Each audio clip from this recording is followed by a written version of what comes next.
नमस्कार dear student, मैं अनीस शर्मा उड़ाने इस एकेडमी के ऑनलाइन प्लेटफॉर्म में आपका स्वागत करता हूं। छत्तीसगढ़ पीएससी का जो मेंस एग्ज़ाम होता है उसका पेपर जो 4 है वो डिस्कस करने वाले हैं। आइए देखते हैं। देखिएगा, आज जो हम लोग डिस्कस करने वाले हैं, आगे बढ़ने से पहले मैं कुछ इंपॉर्टेंट चीज़ें आपको बता दूं। आज जो हम लोग डिस्कस करने वाले हैं वो पेपर जो 4 है उसका पार्ट 3 हम लोग डिस्कस करने वाले हैं। पेपर जो 4 है उसका पार्ट 3, इसमें अप्लाइड साइंस है। ठीक है, इसमें क्या है? Applied science. अब अप्लाइड साइंस क्या होता है इसको समझिएगा, है ना। इसमें क्या क्या सब्जेक्ट हम लोगों को पढ़ने हैं, है ना, कौन कौन सा पार्ट है इसमें। तो अप्लाइड साइंस वाला पार्ट है उसमें ना काफी वास्ट है सिलेबस इसका। तो इसमें हम लोग को देखिएगा साइंस एंड टेक्नोलॉजी मतलब क्या हो गया? विज्ञान एवं प्रौद्योगिकी। इसमें आईटी, इंफॉर्मेशन टेक्नोलॉजी, है ना। और इसमें है एग्रीकल्चर वाला पार्ट है। ठीक है, ये पढ़ना है हम लोगों को। इसमें कंप्यूटर के कुछ पार्ट्स हैं, मतलब बेसिक कंप्यूटर पढ़ना है हम लोग को इसमें। इसके अलावा इसमें जो है इन्वायरमेंट ईवीएस का जो सेक्शन है, तो ईवीएस वाले सेक्शन में इसमें बायोडाइवर्सिटी, जैव विविधता, और बायोडाइवर्सिटी के अलावा पॉल्यूशन, प्रदूषण वाला टॉपिक है। ठीक है, इसके बाद एक और टॉपिक है एनर्जी, ऊर्जा संसाधन। तो इस प्रकार से ये ना सारे टॉपिक को कवर करना है। टोटल वेटेज जो है पार्ट 3 का वो है 75 मार्क्स का, तो 75 नंबर का है ये। तो पेपर 4 में जो पहला पार्ट है, पहला पोर्शन है, वो आपका साइंस है जिसमें बायो, फिजिक्स और केमिस्ट्री है 75 नंबर के लिए। एक और सेक्शन उसमें मैथ्स और रीजनिंग वाला, वो 50 नंबर का, और इसके बाद लास्ट में बच जाता है 75 नंबर के लिए जो अप्लाइड साइंस। तो टोटल पेपर 4 वैसा 200 नंबरों का हो जाएगा। ठीक है, क्लियर। इंपॉर्टेंट चीज है इसमें देखिएगा क्या है, ये जो पेपर 4 है ये अपने आप में क्या है, काफी स्कोरिंग है। ठीक है, बट आपके लिए ये वाला जो पार्ट हम लोग डिस्कस करने वाले हैं अप्लाइड साइंस वाला, इसमें देखने के लिए एक बात ये है, ध्यान रखना है इन चीजों को कि ये पार्ट जो है इसके लिए आपको ना ये जो सब्जेक्ट है वो स्टैटिक और डायनेमिक दोनों पार्ट को कवर करता है। स्टैटिक एंड डायनेमिक कहने का मतलब है कुछ चीजें जो है क्या है, एकदम बेसिक है, तो वो आपको क्या है, बेसिक चीजों को पढ़ना है। जैसे कंप्यूटर का ही उदाहरण ले लेते हैं, तो कंप्यूटर का उदाहरण लेंगे तो क्या, कंप्यूटर के बेसिक में वही hardware, software, input output device, computer के डिफरेंट जनरेशन, है ना, और वो सारी चीजों को पढ़ना है। तो वो बेसिक चीजें हो गई। लेकिन कंप्यूटर से ना रिलेटेड क्या चीज है, कुछ नया ऑपरेटिंग सिस्टम, ठीक है, या जैसे कि अभी आर्टिफिशियल इंटेलिजेंस इंट्रोड्यूस हो गया है, कृत्रिम बुद्धिमत्ता जिसको बोलते हैं, उसकी चर्चा बहुत हो रही है। तो वो वाला पार्ट क्या है, बिल्कुल ही करंट इवेंट से रिलेटेड टॉपिक है, तो उसके लिए गवर्नमेंट पॉलिसीज बना रही है। ठीक है, उसको देखना पड़ेगा आपको। तो इसमें क्या है, आपको करंट को भी ध्यान में रखना बहुत जरूरी है, और यदि आप करंट से अपडेट होके अगर आंसर लिखते हैं तो आपको क्या है, बहुत अच्छे मार्क्स मिल सकते हैं। तो आपको करंट इवेंट में क्या है, बहुत ज्यादा पैनी नजर रखनी पड़ेगी। आईटी वाला पार्ट है सूचना एवं प्रौद्योगिकी का, तो उसमें हम लोग गवर्नमेंट की जितनी भी स्कीम है, सेंट्रल गवर्नमेंट और खासकर स्टेट गवर्नमेंट की, तो वो तो पढ़ते ही हैं। और अभी गवर्नमेंट ने क्या किया है, global India, digital India programme launch किया है। ठीक है, आईटी सेक्टर में। तो ऐसे नए नए स्कीम और प्रोग्राम जो लॉन्च हो रहे हैं उसको भी ध्यान में रखना बहुत जरूरी हो जाता है। ठीक है, पर्यावरण वाले सेक्शन में बात करेंगे तो अभी क्या है, छत्तीसगढ़ के कुछ स्थलों को वेटलैंड साइट या आर्द्र भूमि में शामिल करने की चर्चा हो रही है। तो वो पार्ट क्या हो गया आपका, करंट इवेंट से रिलेटेड हो गया। ठीक है, नया टाइगर रिजर्व बनाने की घोषणा हुई है, वेटलैंड साइट या आर्द्र भूमियों की संख्या वो बढ़ गई है। तो ये सारी चीजों को क्या करना पड़ेगा, आपको इंक्लूड करना पड़ेगा आंसर में। एनर्जी रिसोर्सेस या ऊर्जा संसाधन की बात करें तो उसमें जैसे कि क्या है, सोलार जो एनर्जी है, सौर ऊर्जा, तो सौर ऊर्जा में गवर्नमेंट की नई कुछ स्कीम, और गवर्नमेंट क्या करती है, फ्यूचर को देख के अपने लक्ष्य तय भी करती है कि इतने मेगावाट या गीगावाट का उत्पादन करना है, तो उसको भी आपको ध्यान में रखना पड़ेगा। वैसे ही हाइड्रोजन, जिसको फ्यूचर फ्यूल बोला जाता है, भविष्य का ईंधन, तो उसको लेके अभी गवर्नमेंट बहुत ज्यादा उत्साहित है और नई नई स्कीम क्या है और क्या है उसके पीछे कार्यक्रम चलाए जा रहे हैं, तो वो सबको आपको क्या है पढ़ना है। ठीक है, तो ये कुल मिला के मैं ये, और हम लोग यदि साइंस एंड टेक्नोलॉजी, तो साइंस एंड टेक्नोलॉजी में दो पार्ट हैं, एक है स्पेस टेक्नोलॉजी और दूसरा है डिफेंस टेक्नोलॉजी। तो स्पेस टेक्नोलॉजी को हम लोग रक्षा प्रौद्योगिकी बोलते हैं और स्पेस जो टेक्नोलॉजी है वो अंतरिक्ष प्रौद्योगिकी और डिफेंस टेक्नोलॉजी है वो रक्षा प्रौद्योगिकी। तो स्पेस जो टेक्नोलॉजी है उसमें आपको जो कि बेसिक पार्ट है, बेसिक पार्ट मतलब कौन कौन सी जो प्रोजेक्ट लॉन्च हो चुके हैं, चंद्रयान 3, मंगलयान और आदित्य L1। फ्यूचर में क्या योजनाएं हैं भारत सरकार की, तो उसमें गगनयान है, शुक्रयान है, चंद्रयान जो 4th नंबर का लॉन्च होगा। तो आपको करंट पार्ट भी पढ़ना पड़ेगा। और जैसे डिफेंस की बात करें तो उसमें इंडियन एयरफोर्स, इंडियन नेवी और इंडियन एयरलाइंस, मतलब जो हमारी रक्षा विभाग है और तीनों सेनाएं हैं, तो वो जो वेपन या हथियार यूज करती हैं, तो नया फाइटर प्लेन, कौन सा मिसाइल जो लॉन्च हो रहा है, कुछ ड्रोन वगैरह है, वो सारी चीजों को आपको क्या करना पड़ेगा, करंट के साथ अपडेट होके पढ़ना पड़ेगा। ठीक है, तो ये ध्यान रखेंगे। तो ये वाला जो टॉपिक है उसमें आपको करंट इवेंट को भी क्या है इंक्लूड करना पड़ेगा आंसर में, तब आपको बहुत अच्छे मार्क्स मिल सकते हैं। और मैंने जैसे कि बताया कि ये पूरा का पेपर 4 वाला जो पार्ट है वो बहुत ज्यादा स्कोरिंग है, तो इसमें आप मेहनत करेंगे तो बहुत अच्छे मार्क्स ला सकते हैं। ठीक है, अभी पेपर को डिस्कस करते हैं। एक स्टूडेंट का पेपर है ये, है ना। तो इसमें जो हम लोग जो डिस्कस करने वाले हैं वो है पार्ट 3। पार्ट 3 में हम लोग अप्लाइड साइंस वाला जो है पार्ट वो करेंगे। देखिएगा, इसमें से पहला क्वेश्चन था कंप्यूटर, तो कंप्यूटर सिस्टम के ना घटकों की सूची बनाई है। तो इसमें ये क्या था, कंपोनेंट ऑफ कंप्यूटर सिस्टम ये पूछा गया। कितने नंबर का था, 2 नंबर का है और मैक्सिमम वर्ड लिमिट है इसमें 30 शब्द। तो इसमें आपको ज्यादा कुछ नहीं करना है, कंप्यूटर सिस्टम के जो कंपोनेंट रहते हैं उसको डायरेक्ट क्या करना है, लिख देना है। इसमें आपको क्या करना है, कंप्यूटर सिस्टम के जो कंपोनेंट है उसको लिख देना है। ठीक है, तो इसमें देखिएगा क्या क्या आ जाएगा कंप्यूटर सिस्टम के घटकों में। जैसे कि क्या होता है, सबसे इंपॉर्टेंट पार्ट है इसका मदरबोर्ड, है ना, CPU है, क्लियर है, और मॉनिटर है, और इसमें क्या है, स्टोरेज डिवाइस वगैरह भी आ जाएगी। ठीक है, तो स्टोरेज डिवाइस जैसे हार्ड डिस्क वगैरह होती है वो। तो इसको कुछ नहीं, आपको बस एक एक पॉइंट करके लिख देना है, तो ये आपको अच्छे मार्क्स इसमें मिल जाएंगे। और ये स्कोरिंग रहता है इस टाइप का क्वेश्चन। ठीक है, इस टाइप का क्वेश्चन बड़ा स्कोरिंग है, क्योंकि आपको क्या है, ये आपको पता है, पॉइंट करके एक एक पॉइंट करके लिख देंगे तो आपको मार्क्स मिल जाएंगे। इसमें पूछा गया ऑपरेटिंग सिस्टम, और ये देखना ध्यान से कि इसमें क्वेश्चन में पूछा गया था पॉपुलर ऑपरेटिंग सिस्टम। तो ऑपरेटिंग सिस्टम का नाम हम लोग सुनते ही रहते हैं। ये भी क्या है, 2 नंबर का क्वेश्चन है और इसमें वर्ड लिमिट है क्या है, 30 शब्दों की।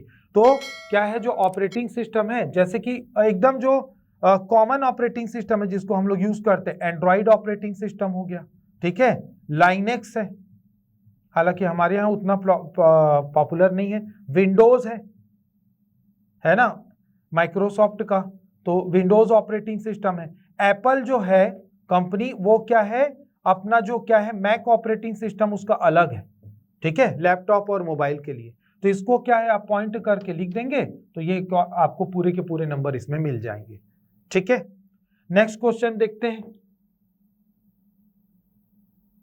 ठीक है, तकनीकी में कम्युनिकेशन के कौन कौन से प्रकार हैं। तो ये क्या आईटी का क्वेश्चन था, है ना, इंफॉर्मेशन एंड टेक्नोलॉजी का। तो उसमें कम्युनिकेशन का मतलब होता है बातचीत। ठीक है, एक दूसरे से संपर्क। तो कम्युनिकेशन के कौन कौन से प्रकार हैं वो पूछे गए हैं इसमें। ठीक है, कम्युनिकेशन के प्रकार पूछे गए हैं। चलिए देखते हैं इसको। तो कम्युनिकेशन के क्या क्या मोड हो सकते हैं वो देखते हैं।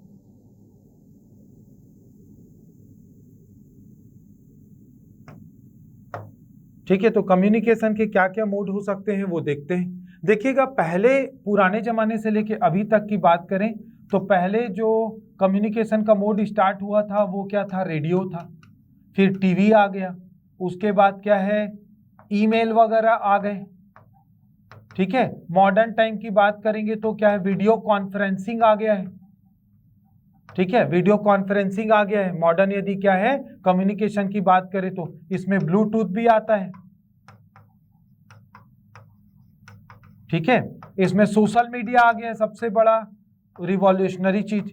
तो सोशल मीडिया आपको पता ही हम लोग यूज भी करते हैं, जिसमें क्या है एफबी, क्या है एफबी, फेसबुक हो गया, व्हाट्सएप हो गया। ठीक है, जितने भी ऐप हम लोग क्या मोबाइल में डाउनलोड करके रखते हैं उसमें से बहुत सारे क्या है कम्युनिकेशन के लिए होते हैं। ठीक है, क्लियर है।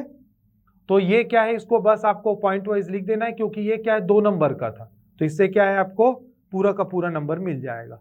ठीक है, तो ये हो गया एक चीज। इसके बाद कंप्यूटर का एक क्वेश्चन है, प्राइमरी और सेकेंडरी मेमोरी क्या है, पूछा गया है। ठीक है, तो प्राइमरी और सेकेंडरी मेमोरी क्या है, तो क्या है मतलब इसका क्या है, हम लोगों को डेफिनेशन लिखना है। क्या है मतलब क्या है, डेफिनेशन लिखना है। चलिए इसका देखते हैं आंसर, है ना, कैसे इसको आप लिख सकते हैं। ठीक है, तो ये देखिएगा इसमें ना वर्ड लिमिट है 60 शब्द, और ये क्या था 4 नंबर का क्वेश्चन है। ठीक है, तो ये 4 नंबर का क्वेश्चन है। ठीक है, तो इसको देखिएगा, लिखने के लिए क्या करना है हमको, आप क्या है प्राइमरी मेमोरी और क्या है सेकेंडरी मेमोरी में हमको क्या करना है, डिफरेंस को बताना है। तो प्राइमरी मेमोरी देखिएगा क्या होता है ना, प्राइमरी मेमोरी क्या है, ये टेम्पररी है, अंशकालीन होता है, और सेकेंडरी मेमोरी क्या होता है, परमानेंट होता है। तो ये अंतर हो गया। प्राइमरी मेमोरी क्या होता है देखिएगा, ये जो है ये जाता कहाँ पे स्टोर होता है, तो ये क्या है मदरबोर्ड में स्टोर होता है कंप्यूटर के या लैपटॉप के। ये क्या होता है, एक्सटर्नल डिवाइस जो होते हैं, एक्सटर्नल डिवाइस मतलब क्या हो जाए, जैसे कि क्या है हार्ड डिस्क हो गया, और सीडी हो गया, और डीवीडी हो गया, ये सब में इसको स्टोर किया जाता है। प्राइमरी मेमोरी में जो चीजें स्टोर होती हैं उसके ना स्टोर होने की गति क्या होती है, बहुत तीव्र होती है, जबकि सेकेंडरी मेमोरी के क्या है स्टोर होने की गति क्या होती है, बहुत ही धीमी होती है। तो ये प्राइमरी और सेकेंडरी मेमोरी में क्या है डिफरेंस हो जाएगा।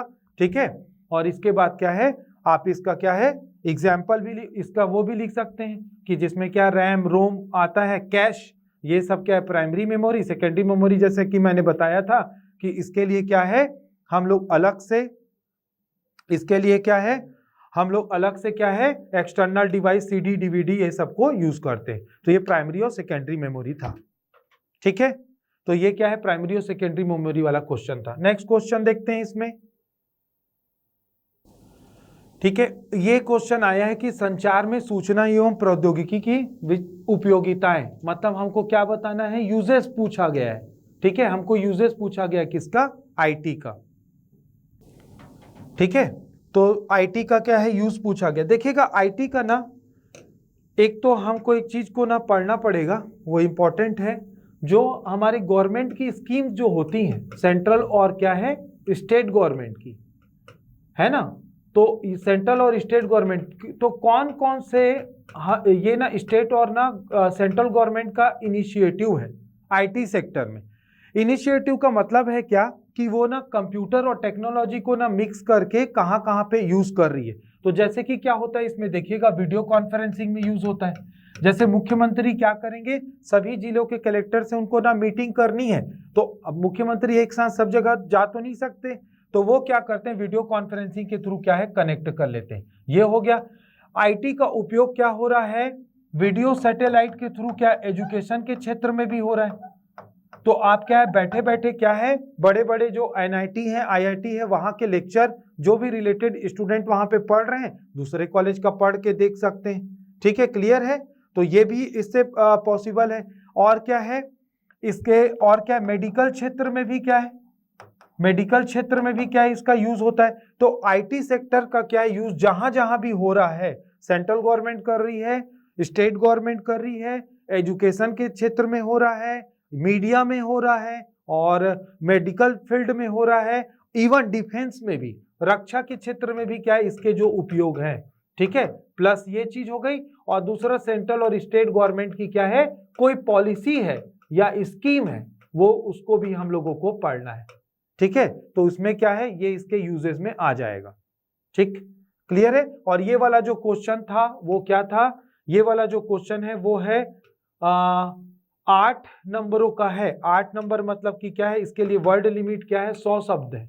ठीक है, तो इसमें क्या है, प्रॉपर आपको सेंटेंस फॉर्म में लिखना पड़ेगा। और एक चीज याद रखिएगा, एक चीज और इंपॉर्टेंट है, जो हम लोग प्री में फैक्ट पढ़ते हैं, ठीक है, प्री में फैक्ट पढ़ते हैं, वो मेंस में भी बहुत काम आते हैं, खासकर वो जो 2 नंबर वाले जो क्वेश्चन रहते हैं उसमें, क्योंकि उसमें टू द पॉइंट लिखना है। और प्लस क्या है, जब आप कंसेप्ट के साथ इसको मिक्सअप करके लिखोगे तो क्या है, तो भी अच्छे मार्क्स क्या है मिलेंगे। तो कंसेप्ट के साथ क्या है, हम लोगों को हमारे सीजीपीएससी में फैक्ट भी ध्यान देना बहुत जरूरी है, तो ये ध्यान रखिएगा। तो ये इसमें क्या है, फैक्चुअल चीजों को भी आप ऐड कर सकते हैं। नेक्स्ट जो देखेंगे है ना, ये जो क्वेश्चन है देखिएगा, ये ना बायोडाइवर्सिटी का क्वेश्चन है। तो व्हाट इज इकोसिस्टम डाइवर्सिटी, और इसमें वर्ड लिमिट कितना था, इसमें वर्ड लिमिट है 30 शब्द। 30 शब्द मतलब क्या है, ये ना 2 नंबर का क्या है क्वेश्चन था। तो इकोसिस्टम बायोडाइवर्सिटी के क्या होते हैं, अलग अलग क्या है अध्ययन के तरीके होते हैं। अध्ययन के तरीकों में जैसे कि क्या है, स्पीसीज लेवल पे, प्रजाति स्तर पर, और क्या है जेनेटिक लेवल पर, आनुवांशिक स्तर पर, और ये क्या है इकोलॉजिकल लेवल पे पूछा गया है। इकोलॉजिकल लेवल का मतलब क्या होता है, पारिस्थितिकी विविधता क्या है। देखिएगा क्या होता है, इकोलॉजिकल जो बायोडाइवर्सिटी होता है ना, उसमें क्या क्या चीजें इंपॉर्टेंट हो जाती हैं। तो इकोलॉजिकल जो बायोडाइवर्सिटी है उसमें इंपॉर्टेंट क्या हो जाता है, उस स्थान का क्लाइमेट, उस स्थान का वेदर या मौसम, है ना, उस स्थान का टेम्परेचर, वहां पे कितनी ह्यूमिडिटी है या आर्द्रता है, और बाकी जितने भी क्या है भौगोलिक कारक है वो इंपॉर्टेंट हो जाते हैं। तो इन चीजों को क्या है, ये जो फैक्टर है वो क्या करते हैं, बायोडाइवर्सिटी को इफेक्ट करते हैं। इसी कारण हम लोग इंडिया का भी एग्जांपल ले लेंगे तो क्या हो जाएगा, यदि हम लोग वेस्टर्न और ईस्टर्न घाट देखिए, पूर्वी और पश्चिमी घाट, तो वहां की बायोडाइवर्सिटी अलग रहती है। डेजर्ट एरिया रेगिस्तान का अलग रहता है, हिमालयन रेंज का अलग है, सब जगह का अलग अलग है। तो इसी को पूछा गया था 2 मार्च में। ठीक है, क्लियर। तो इसमें आपको क्या लिखना है कि भौगोलिक कारक क्या है महत्वपूर्ण हो जाते हैं, और इन कारकों के कारण अलग अलग जगहों पर या स्थानों पर क्या होती है, बायोडाइवर्सिटी अलग अलग होती है। फॉर एग्जाम्पल क्या हो जाएगा, तटीय प्रदेश, हिमालयन रेंज, ठीक है, और क्या है मरुस्थलीय प्रदेश, ये सारी चीजें। तो इसको आपको लिखना था इस पे।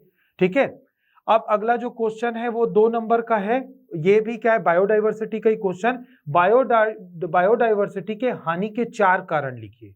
ठीक है, बायोडाइवर्सिटी का मतलब होता है किसी भौगोलिक क्षेत्र में पेड़ पौधे और जीव जंतुओं की संख्या, है ना, उसकी ना वैरायटी है, उसका ना प्रकार, तो वो क्यों क्या हो रहा है, लॉस हो रहा है उसका। तो क्या क्या लॉस हो रहा है देखिएगा, मानव जनित जो क्रियाकलाप है ना वो सबसे बड़ा कारण है। और इसमें ना फ्रेगमेंटेशन और हैबिटेट लॉस, मतलब क्या होगा, फ्रेगमेंटेशन और हैबिटेट लॉस का मतलब अगर उसका ना प्राकृतिक आवास ही, किसी भी जंतु का प्राकृतिक आवास ही खत्म हो जाए या नष्ट हो जाए, किसी भी जंतु का प्राकृतिक आवास ही नष्ट हो जाए, तो वो क्या हो जाएगा, सबसे बड़ा कारण होता है। और इसके बाद क्या है, जलवायु परिवर्तन, क्लाइमेट चेंज, ठीक है, इसके कारण भी होता है।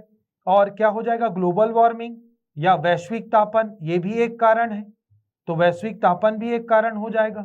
ठीक है, क्लियर।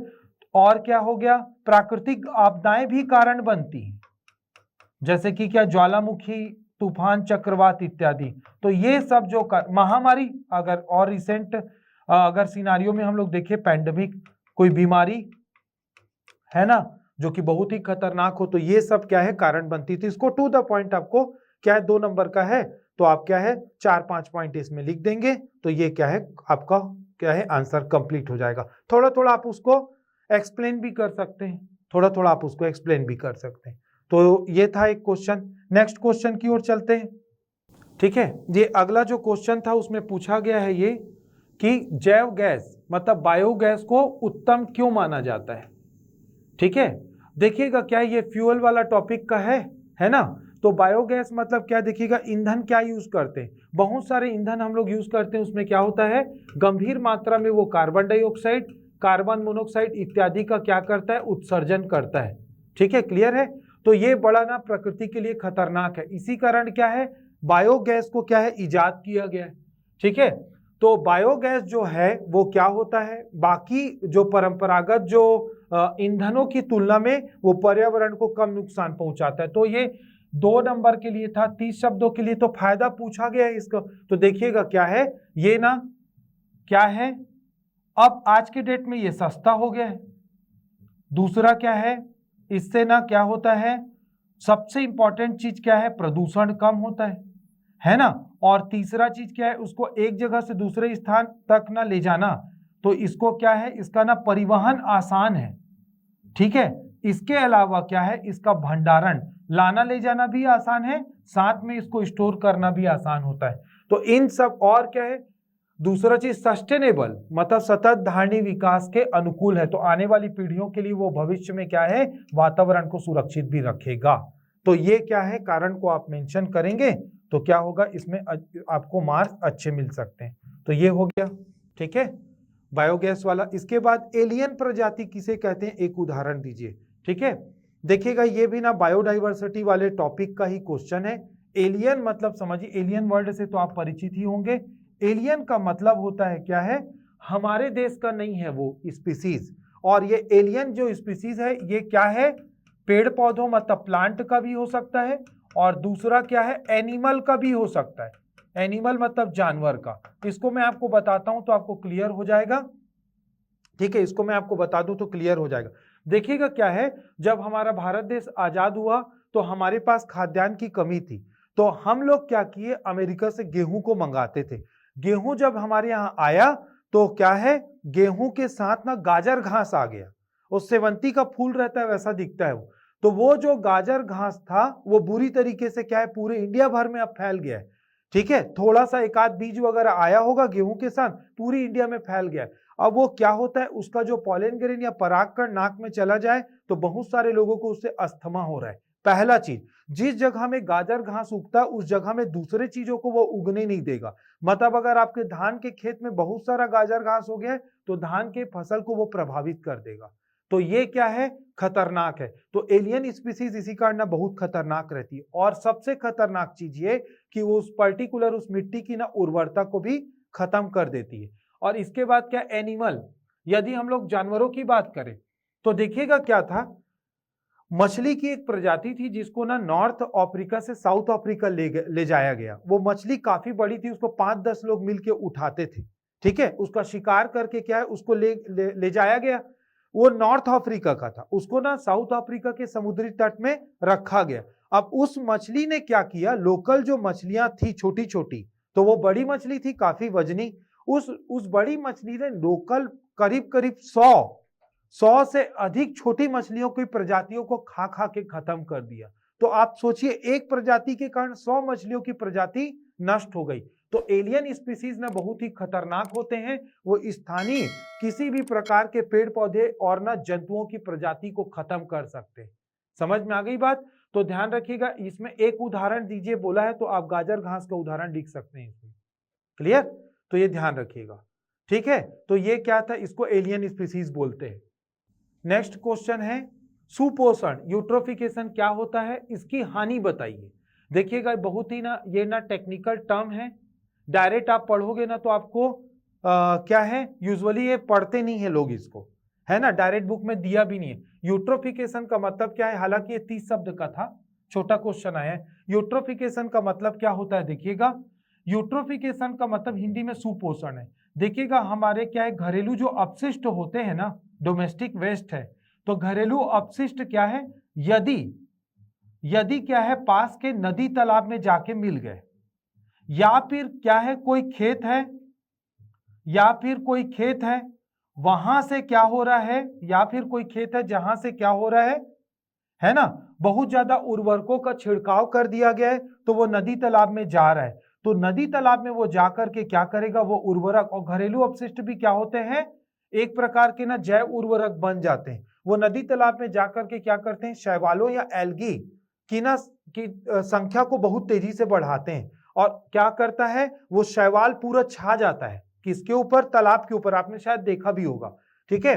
वो जो शैवाल क्या करता है, जो जली पौधे हैं, तो सनलाइट अंदर नहीं जाती, तो जली पौधे प्रकाश संश्लेषण नहीं कर पाते, तो वो प्रकाश संश्लेषण नहीं कर पाने के कारण सड़ते हैं, पहली चीज। और दूसरी चीज क्या होता है, जो जली जंतु खासकर मछलियां वगैरह वो सफोकेट होके मरना चालू कर देती है, तो ये ना गंभीर नुकसान पहुंचता है सुपोषण। हालांकि ये ना वर्ड क्या है सुपोषण, ये क्या है कंफ्यूजिंग टर्म है, ये कंफ्यूजिंग। सुपोषण से ऐसा लग रहा है कोई अच्छी चीज हो रही होगी, अच्छी चीज नहीं हो रही है, ये ना पर्यावरण को, जलीय इकोसिस्टम को खासकर, है ना, वो बहुत गंभीर नुकसान पहुंचाता है। तो ये ध्यान रखिएगा, इसको मेंशन करना था यहाँ पे, ठीक है, क्लियर है। इसके बाद अगला क्वेश्चन है एनर्जी रिसोर्सेज का, है ऊर्जा संसाधन का, ज्वारीय ऊर्जा, ठीक है। तो ज्वारीय ऊर्जा क्या है, non conventional source of energy है, गैर परंपरागत, क्योंकि पहले यूज नहीं होता था, बहुत जब मानव सभ्यता का शुरुआत हुआ, हमने अभी हाल ही के कुछ वर्षों में उपयोग करना चालू किया। टाइडल एनर्जी क्या होता है, जब समुद्र में ज्वार भाटा आता है, मतलब ऊंची लहरें उठती है ना, तो हम लोग यहाँ पे क्या करते हैं, टरबाइन वगैरह और जनरेटर वगैरह ना लगा के रखते हैं, तो जब क्या है लहर क्या है टरबाइन से टकराती है, तो वो फिर क्या करेगी, काइनेटिक एनर्जी को क्या है लास्ट में जो है वो इलेक्ट्रिकल एनर्जी में कन्वर्ट कर देती है। तो इस सिद्धांत के हिसाब से क्या होता है, क्या है, ऊर्जा का, विद्युत ऊर्जा का उत्पादन होता है। और ज्वारीय ऊर्जा क्या है, पूर्णतः सेफ है, इसमें किसी भी प्रकार का प्रदूषण नहीं होता, और लगातार जबकि क्या हो रहे हैं, कोयले वगैरह इत्यादि जो परंपरागत स्रोत के जो ऊर्जा के स्रोत है वो खत्म हो रहे हैं, तो भविष्य के लिए हमारे लिए बहुत अच्छा है, ठीक है। हालांकि इंडिया में बहुत ज्यादा ना टाइडल एनर्जी के ऊपर काम नहीं हुआ है जितना अमेरिका और यूरोपियन कंट्री में हुआ है, बट क्या है इस पे ना काम चल रहा है, ठीक है, क्लियर।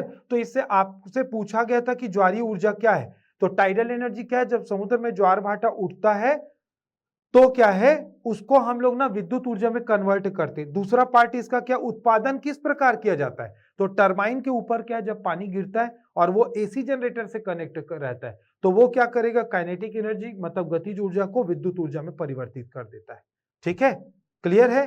तो ये क्या है, इसको दो पार्ट है ध्यान रखना, तो एक में उसका डेफिनेशन पूछा गया और एक में प्रोडक्शन कैसे होता है उसको आपको बताना था। 4 नंबर का है, तो 4 नंबर 60 शब्द, तो इसको क्या है प्रॉपर आपको लिखना पड़ेगा, ठीक है, इसको प्रॉपर क्या है लिखना पड़ेगा सेंटेंस फॉर्म में, ठीक। चलिए आगे बढ़ते हैं, नेक्स्ट क्वेश्चन है, ठीक है, जल प्रदूषण के कारण होने वाले कोई दो बैक्टीरिया जीवाणु जनित और दो प्रोटोजोआ, तो प्रोटोजोआ और बैक्टीरिया से होने वाले रोगों के नाम लिखना है, और रोगजन को मतलब क्या है पैथोजन। 4 नंबर का 60 शब्द के लिए है, ठीक है, क्लियर। तो इसको सेंटेंस फॉर्म में लिखेंगे, है ना, ठीक है, क्लियर है। तो बैक्टीरिया और प्रोटोजोआ, देखिएगा क्या होता है, बैक्टीरिया जो होता है जो कि क्या है जल प्रदूषण पूछा गया, मतलब पानी, प्रदूषित पानी, तो हैजा, हैजा जो होता है वो विब्रियो कॉलेरी नामक एक बैक्टीरिया के कारण होता है, और एक होता है टाइफाइड, तो साल्मोनेला टाइफी, तो साल्मोनेला टाइफी बैक्टीरिया के कारण होता है। तो हैजा क्या है, ये ना प्रदूषित पानी से फैलता है ना, प्रदूषित पानी से फैलता है विब्रियो कॉलेरी के कारण, जिसमें ना उल्टी और डायरिया ये सब लक्षण होते हैं। टाइफाइड में क्या होता है, बुखार और उल्टी हो सकता है, ठीक है, क्लियर।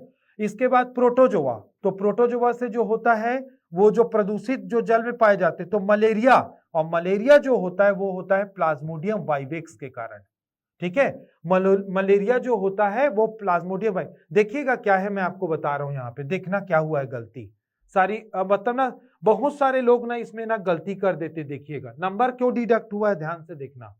4 नंबर के लिए था 2.5 नंबर मिला है, ठीक है, 2.5 नंबर इसलिए मिला है क्योंकि ना क्या है, 2 बैक्टीरिया के लिए 2 नंबर और 2 क्या है प्रोटोजोआ के डिसीज के लिए 2 नंबर, तो 2 और 2 4। ये देखिएगा इसमें क्या है पता है, बैसिलस कॉलेरी बैक्टीरिया का नाम गलत लिखा गया है, ठीक है। साल्मोनेला टाइफी ये सही है, ये सही है, तो इसमें बैक्टीरिया का नाम गलत लिखा गया है।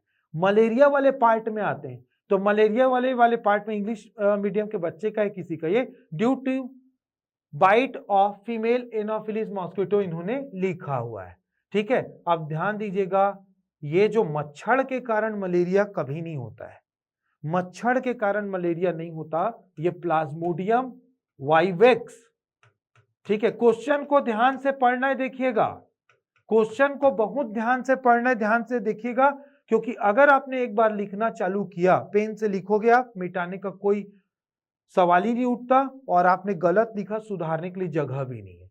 तो ध्यान रखिएगा, प्रोटोजोआ पूछा गया था, प्रोटोजोआ। तो भाई मच्छर प्रोटोजोआ थोड़ी ना होता है, प्लाज्मोडियम वाइवेक्स प्रोटोजोआ है। इसी कारण यहाँ पे नंबर कट हो गए, इसी कारण क्या हुए, नंबर यहाँ पे कट हुए। ठीक है, जबकि ये अच्छा क्वेश्चन है, पूरा नंबर मिल सकता है। और एक होता है फाइलेरिया, ठीक है, एक होता है फाइलेरिया। तो फाइलेरिया किसके कारण होता है, तो उसका भी क्या है, वाहक और कारक अलग अलग है। ठीक है, उसका भी वाहक और कारक। तो आपको क्या है, वाहक का नाम नहीं लिखना है कि वो मच्छर के कारण या मक्खी के कारण, उसके कारक का नाम लिखना है। तो प्रोटोजोआ से होने वाले, जैसे कि आप क्या फाइलेरिया इन्होंने लिखा है, और प्रोटोजोआ के कारण क्या होता है देखिएगा, गैस्ट्राइटिस। ठीक है, तो गैस्ट्राइटिस का भी प्रॉब्लम होता है। ठीक है, उसको गैस्ट्रोइंटेरोटाइटिस भी बोलते हैं। ठीक है, ये जो प्रॉब्लम होता है ना, ये होता है एंटमीबा हिस्टोलिटिका। तो आपको यदि इसको मेंशन करना है क्या, इसको प्रोटोजोआ को, तो एंटमीबा हिस्टोलिटिका, ये गंदे पानी में रहता है। ठीक है, तो ये एंटमीबा हिस्टोलिटिका क्या हो जाएगा, इसका ना प्रोटोजोआ हो जाएगा।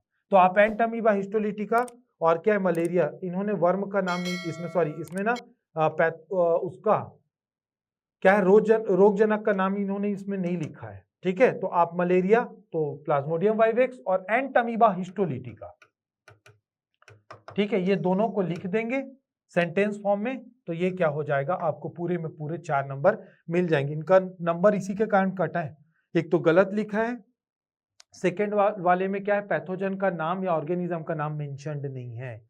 तो ध्यान रखिएगा, ऐसी गलती से बचना भी है आपको लिखते समय। संकटापन्न प्रजातियों के विभिन्न प्रकारों के नाम लिखिए, अगला क्वेश्चन है। ठीक है, तो IUCN जो है, international union for conservation of natural resources, है ना। ठीक है, क्लियर। तो ये IUCN जिनेवा स्विट्जरलैंड में इसका मुख्यालय है। तो ये क्या करती है, हर साल जो है IUCN ना, वो रेड लिस्ट जारी करती है।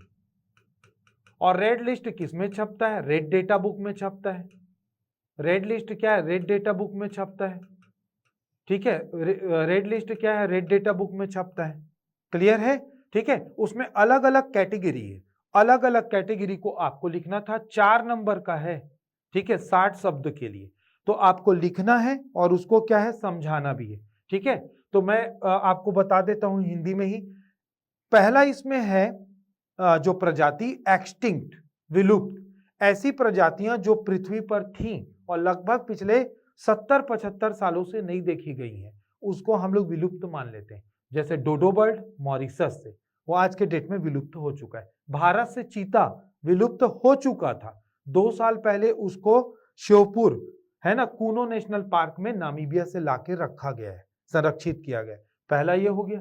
ठीक है, एक्सटिंक्ट इन वाइल्ड, मतलब कि जो जंगल में अपने प्राकृतिक आवास से विलुप्त हो चुकी है। क्रिटिकली इंडेंजर्ड, मतलब कि क्या है, अधिक संकटापन्न, जिसको बचाने के तुरंत उपाय जरूरी, जैसे वन भैंसा और गिद्ध। ठीक है, इंडेंजर्ड स्पीसीज मतलब संकटापन्न, वर्तमान में खतरा नहीं है, फ्यूचर में आ सकता है। ठीक है, क्लियर। वल्नरेबल, डेटा डिफिशिएंट, ठीक है, अनइवैल्यूएटेड, ऐसा करके अलग अलग प्रकार है, तो इसको आपको लिखना है। ठीक है, उसको आपको लिखना है और थोड़ा उसको समझा भी देना है। तो 2-3 मैंने आपको बता दिया। तो IUCN का क्वेश्चन क्या है, प्री और मेंस दोनों में आता है, ध्यान रखिएगा, बायोडाइवर्सिटी वाले टॉपिक का है। ठीक, नेक्स्ट क्वेश्चन की ओर बढ़ते हैं। ठीक है, जैव विविधता का ex-situ कंजर्वेशन क्या है, 2 उदाहरण दीजिए। तो उदाहरण भी पूछा गया है। तो पहला पार्ट 4 नंबर का है, 60 शब्द के लिए। तो सबसे पहले ex-situ कंजर्वेशन का परिभाषा बताना है, फिर उसका एग्जाम्पल बताना है। देखिएगा, जब ना ex-situ कंजर्वेशन कब किया जाता है, जब किसी क्या है, जंतु का, मतलब फौना का प्राकृतिक आवास किसी कारण से नष्ट हो चुका है और उसको बचाना बहुत जरूरी है, उसको बचाना बहुत जरूरी है, तब हम लोग क्या करते हैं, उसके लिए क्या करते हैं, ex-situ कंजर्वेशन का उदाहरण लेते हैं। तो उसके प्राकृतिक आवास से बाहर व्यवस्था की जाती है। ठीक है, प्राकृतिक आवास से क्या है, बाहर वैसी व्यवस्था की जाती है, उसके लिए खान पान और वैसा माहौल तैयार किया जाता है, उसको हम लोग बोलते हैं प्राकृतिक आवास से बाहर। बाहर मतलब एक्स-टू कंजर्वेशन। एक्स-टू कंजर्वेशन में 2 एग्जाम्पल पूछा गया है, ठीक है। तो एक्स-टू कंजर्वेशन के लिए हम लोग क्या करते हैं, इसके लिए क्या है, जैसे हमारे यहाँ क्या है, नया रायपुर में जंगल सफारी है, वो एग्जाम्पल है इसका, ठीक है। तो जंगल सफारी हो गया, कोई जू हो गया, चिड़ियाघर हो गया, पेड़ पौधा है तो बॉटनिकल गार्डन हो गया, पेड़ पौधा है तो बॉटनिकल गार्डन हो गया। और क्या है, डीएनए बैंक होता है, ठीक है, डीएनए बैंक भी बनाए जाते हैं। देखिएगा, इसको मैं बता दूं आपको, हालांकि 2 ही लिखना था यहाँ पे, क्रायो प्रिजर्वेशन। क्रायो प्रिजर्वेशन जो है, निम्न ताप पर संरक्षण, बहुत इंपॉर्टेंट है, इसको जरूर पढ़ लीजिएगा जब आप ये पढ़ेंगे फ्यूचर के लिए तो, ठीक है। तो क्रायो प्रिजर्वेशन में क्या है, बहुत ही कम टेम्परेचर में डीएनए और टिश्यूज को, ऑर्गन को, स्टेम सेल को रखा जाता है। और एक होता है सैक्रेड ग्रुप्स, सैक्रेड ग्रुप्स को पवित्र उपवन बोलते हैं।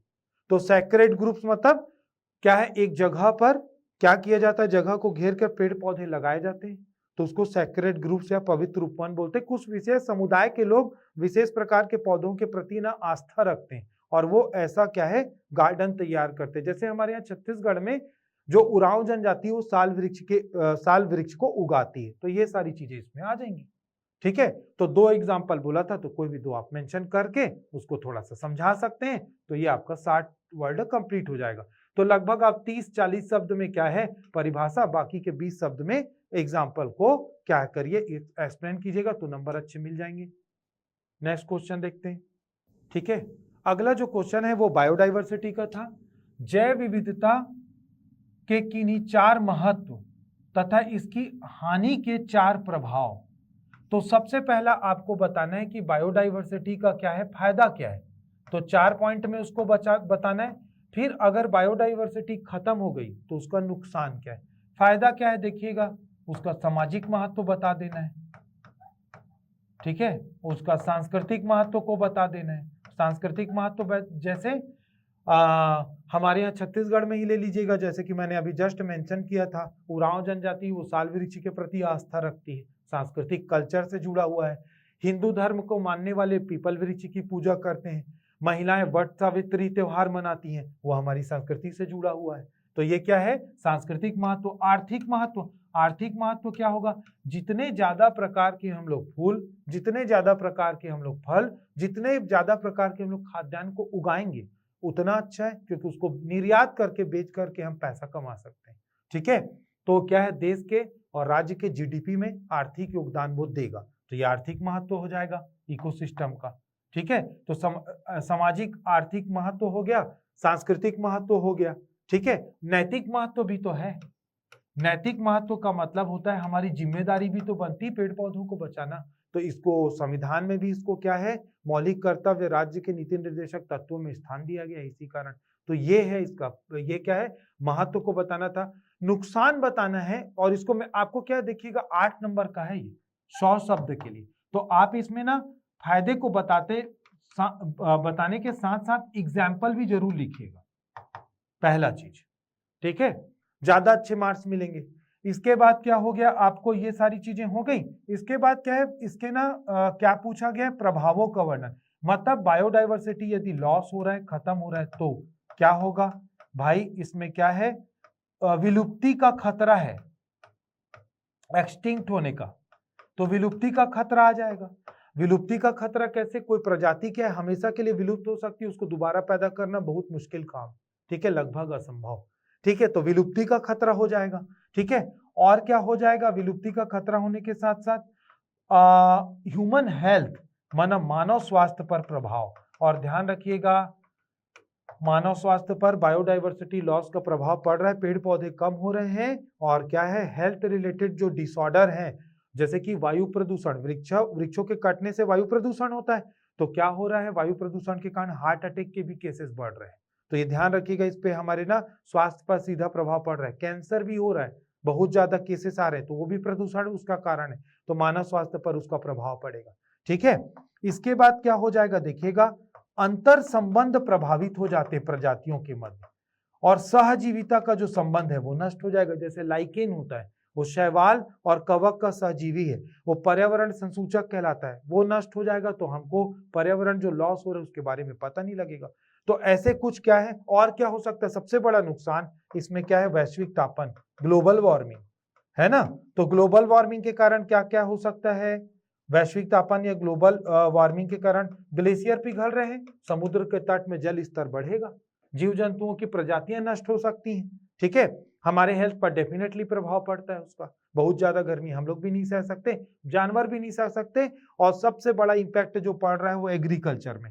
तो ना प्रोडक्शन वो कम होता जा रहा है, प्रोडक्शन कम होता जा रहा है, ठीक है। तो ये ध्यान रखिएगा, तो इसको आपको बैलेंस करके क्या है, वर्ड को लिमिट को ध्यान में रखते हुए विथ एग्जांपल लिखेंगे तो अच्छे मार्क्स मिल सकते हैं। इनको देखिएगा 7 नंबर मिला है, ठीक है, इसमें 8 में से, ठीक। नेक्स्ट क्वेश्चन देखते हैं, ठीक है। अगला क्वेश्चन है नाभिकीय ऊर्जा क्या है, किस प्रकार से उत्पन्न किया जाता है और उसके उपयोग। प्रश्न को फिर से पढ़ लेते हैं, नाभिकीय ऊर्जा क्या है, नाभिकीय ऊर्जा क्या है मतलब इसमें हम लोग क्या करेंगे, डेफिनेशन को देखेंगे, ठीक है। किस प्रकार से उत्पन्न किया जाता है तो प्रोसेस को पूछा गया है। अब प्रोसेस मतलब इसमें क्या करना पड़ेगा, केमिकल रिएक्शन को लिखना पड़ेगा हमको पूरा। उपयोग को लिखिए, कहां कहां पर वो यूज में आता है। नाभिकीय ऊर्जा क्या है, कुछ ना अस्थायी तत्व है ना हमारे प्रकृति में, इसमें से यूरेनियम नंबर 1 है, और भी है, रेडियम भी है, पोलोनियम भी है, थोरियम भी, यूरेनियम को ज्यादा यूज करते हैं।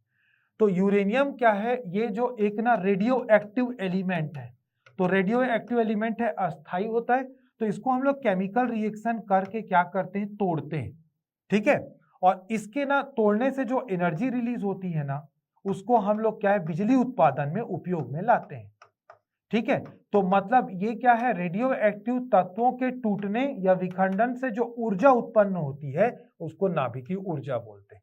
कैसे उत्पन्न किया जाता है, तो हम लोग क्या करते हैं, यूरेनियम के ऊपर जिसका परमाणु क्रमांक 92 और ना जिसका द्रव्यमान है 238, है ना, क्लियर, इसके ऊपर ना न्यूट्रॉन की बम्बार्डिंग करते हैं। न्यूट्रॉन की बम्बार्डिंग से वो क्या है, क्रिप्टॉन और क्या होता है, बेरियम नामक क्या है, नाभिकों में टूटता है, और क्या है, इसमें 3 न्यूट्रॉन क्या होते हैं, एक्स्ट्रा जनरेट होते हैं, और प्लस भारी मात्रा में एनर्जी उपयोग में, मतलब भारी मात्रा में एनर्जी रिलीज होती है।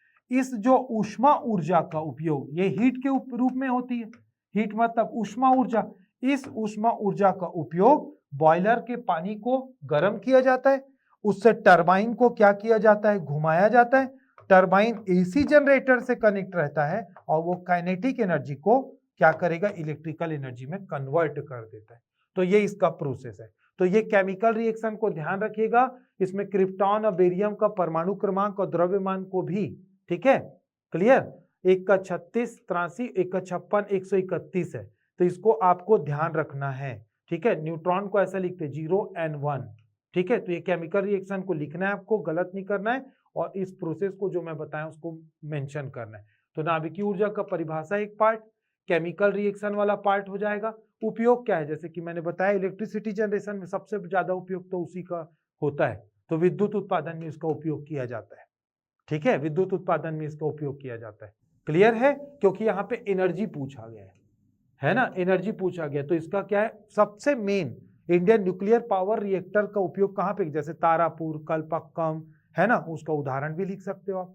तो वहां पे इलेक्ट्रिसिटी जनरेशन के लिए हम लोग उपयोग में ला रहे हैं इसको, क्लियर है, ठीक है। तो ये ध्यान रखिएगा, है ना। नेक्स्ट क्वेश्चन देखते हैं, है ना, ये क्या, हाँ एक क्वेश्चन था कितना, 100 शब्दों का था, 3 पार्ट है, तो तीनों पार्ट को आपको क्या है, पढ़ना है, क्वेश्चन को अच्छे से तीनों पार्ट को, है ना, मेंशन करना है। नेक्स्ट क्वेश्चन देखते हैं, ये जो एनर्जी वाला जो पार्ट है, एनर्जी रिसोर्सेस, वहां का क्वेश्चन है, ऊर्जा के नवीनीकरण योग्य संसाधन से आप क्या समझते हैं, विभिन्न प्रकारों को समझाइए, इसके विभिन्न प्रकारों को समझाइए। या फिर अगला पार्ट है, ये इसमें एक और था, क्योंकि फुल लेंथ का क्वेश्चन है 175 शब्द के लिए, है ना, 15 नंबरों का, और क्या है 175 शब्द। तो रेडियोधर्मी प्रदूषण क्या है, अब देखिएगा, कारण, प्रभाव, नियंत्रण, ये तीनों पूछा गया है, ठीक है। इसके ऊपर वाला क्वेश्चन ऊर्जा के नवीनीकरण मतलब क्या होता है, रिन्यूएबल एनर्जी, ठीक है, मतलब इसको बोलते हैं नॉन कन्वेंशनल सोर्स ऑफ, गैर परंपरागत, इसको एक्सप्लेन इट्स वेरियस टाइप्स, इसके प्रकारों को लिखना है। ठीक है, दोनों क्वेश्चन जो आपको बन पड़े, जिसकी तैयारी है, जिसको पढ़े उसको दोनों में से किसी एक को लिखना था। तो ये जो है non conventional source of energy है ना, वो क्या है, तो आपको परिभाषा लिखना है इसमें।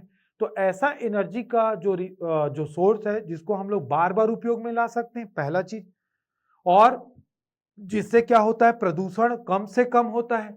ठीक है, दूसरा चीज, तीसरा, सतत धारणीय विकास, सस्टेनेबल डेवलपमेंट के क्या है, अनुकूल है। ठीक है, और बहुत ज्यादा महंगा भी नहीं है। ठीक है, तो उसको हम लोग बोलते हैं क्या, non conventional source of energy. ठीक है, ह्यूमन हेल्थ पे और बायोडाइवर्सिटी पे उसके ना प्रभाव कम पड़ते हैं, है ना, मतलब नुकसान जो है वो कम है। तो ये सारी चीजें हैं। विभिन्न प्रकार, तो क्या क्या प्रकार होता है, इसको प्रकार को, और जैसे कि मैंने स्टार्टिंग में ये बताया था वीडियो को, आपको ये टॉपिक ना, ये पूरा जो सब्जेक्ट है, ये वाला पोर्शन स्टैटिक और डायनेमिक दोनों देखिएगा। जैसे क्या इसमें क्या क्या आ जाएगा, इसमें एग्जांपल में सोलार एनर्जी, सौर ऊर्जा, तो सोलार एनर्जी क्या है ना, गैर परंपरागत है। गवर्नमेंट ने 2030 तक विकसित भारत का लक्ष्य 2047 तक, तो कितने गीगावाट का उत्पादन का लक्ष्य रखा है, मेंशन कर सकते हो। कोई स्कीम चल रही है वो मेंशन कर सकते हैं। ठीक है, क्लियर। तो ये आप प्रकार को, और क्या है, इसको लिखना था इसमें, है ना। तो सोलार एनर्जी हो गया। तो करंट के डेटा को भी आप पढ़ेंगे फ्यूचर के लिए, मैं ये बताना चाह रहा हूं इसमें। और जियोथर्मल का एक क्वेश्चन आया ही था, सॉरी, ये भूतापीय ऊर्जा है तो जियोथर्मल, है ना। टाइडल का क्वेश्चन था, ज्वारी ऊर्जा, ये भी होता है, तो टाइडल एनर्जी हो गया, जियोथर्मल एनर्जी हो गया। ठीक है, बायोमास से हो गया। ठीक है, और हाइड्रोजन तो बहुत ही इंपॉर्टेंट है, ध्यान रखिएगा, फ्यूचर में वहां से क्वेश्चन आने की बहुत ज्यादा संभावना है। तो हाइड्रोजन से एनर्जी, तो ये इन सब चीजों को क्या करना है आपको, है ना, प्रकार को लिखना है। और जैसे कि मैंने बताया, करंट का डेटा उसमें आप मेंशन कर सकते हैं। ठीक है, तो पहला परिभाषा है और उसके प्रकार को लिखना था। ठीक है, तो solar energy, geothermal, tidal, biomass, hydrogen से एनर्जी। ठीक है, ये सब इसके प्रकार है। ठीक है, क्लियर हो गया। अगला जो पार्ट था इसी का ऑप्शन में दिया है, रेडियोधर्मी प्रदूषण क्या है, कारण, प्रभाव, नियंत्रण, 3 पार्ट है इसमें। तो रेडियोधर्मी प्रदूषण क्या होता है देखिएगा, रेडियो एक्टिव तत्व क्या होते हैं, सबसे पहले इसको जानना जरूरी, इसको मेंशन करना है थोड़ा सा। तो यूरेनियम, थोरियम, रेडियम, ये अस्थायी तत्व होते हैं, क्योंकि ना इनका एटॉमिक वेट या परमाणु भार बहुत ज्यादा होता है, इनका परमाणु भार बहुत ज्यादा होता है। ठीक है, इनसे क्या होता है, अल्फा, बीटा और गामा किरणें निकलती हैं, जो कि बहुत ही खतरनाक, अदृश्य किंतु बहुत खतरनाक किरणें हैं। ठीक है, और ये कैंसर तक का कारण बनती है। तो मनुष्यों के, जानवरों के और पेड़ पौधों के ऊपर गंभीर प्रभाव डालता है। तो ये क्या है, ये हो गया क्या आपका रेडियोधर्मी क्या है, प्रदूषण। तो ये कारण पूछा गया है, क्यों निकलता है, तो इसका कारण क्या है, जहां पे भी इन तत्वों की माइनिंग हो रही है, माइनिंग मतलब खनन और उत्खनन हो रहा है यूरेनियम का, जैसे जादूगोड़ा झारखंड में माइन है, माइन से इसका, तो वहां पे है, बहुत गंभीर प्रभाव दिखता है वहां पे। तो माइनिंग हो रही, टेस्ट हो रहा है, जैसे कोई हमने न्यूक्लियर वेपन बना लिया, हथियार बना लिया, तो उसको कहीं ना कहीं तो टेस्ट करेंगे ना, उस जगह में प्रदूषण फैलेगा। न्यूक्लियर वॉर हो गया, एक बार हो चुका है भाई, अमेरिका ने प्लूटोनियम और यूरेनियम का बॉम्ब जापान के ऊपर थ्रो कर दिया था।